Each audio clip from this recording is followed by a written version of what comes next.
નાયબ કલેક્ટર ચોટીલાની ત્વરિત કામગીરીથી નેશનલ હાઈવે 47 પર માર્ગ સલામતી માટે 24 કલાકમાં સાઇનેજ બોર્ડ લગાવાયા તેમજ વરસાદી માહોલમાં વાહન ચાલકોને સતર્ક રહેવા જણાવ્યું। ચોટીલા રાજકોટ નેશનલ હાઈવે 47 પર નાની મોલડી ગામ નજીક 6 લેન માર્ગ 4 લેનમાં પરિવર્તિત થતો હોવાથી ત્યાં યોગ્ય સાઇનેજ બોર્ડના અભાવે વાહન ચાલકોને માર્ગ અંગે ગેરસમજ સર્જાતી હતી। અકસ્માત થવાની સંભાવના અંગેની રજૂઆત નાયબ કલેક્ટર અને સબ ડિવિઝનલ મેજિસ્ટ્રેટ ચોટીલા મકવાણાને પ્રાપ્ત થઈ હતી।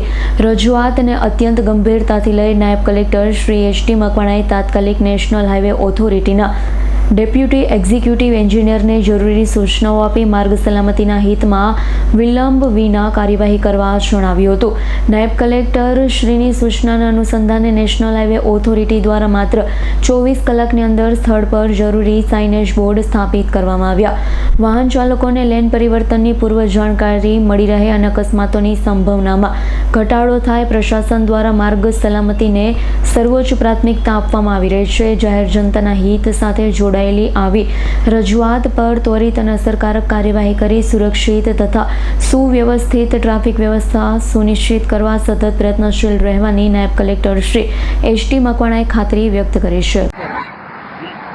ચોટીલાના નાની મોલડી ગામે ચોટીલાના નાયબ કલેક્ટર એસ.ટી. મકવાણાએ જણાવેલ ફોન કરીને કે ભાઈ 6 લાઇનમાંથી 4 લાઇન જે રસ્તો થાય છે ત્યાં અકસ્માતનો બહુ ભય રહે છે, તો અમે તાત્કાલિક ધોરણે 24 કલાકની અંદર જે અમે બોર્ડ લગાવેલું છે કે જેથી અકસ્માતની સંભાવના ઘટી જાય તેમ માણસોને સાવચેતી રહેવા પણ જરૂરી વિનંતી છે। નામ છે કંપનીનું ચંદ્રમૌલી એન્ટરપ્રાઇઝ પોરબંદર।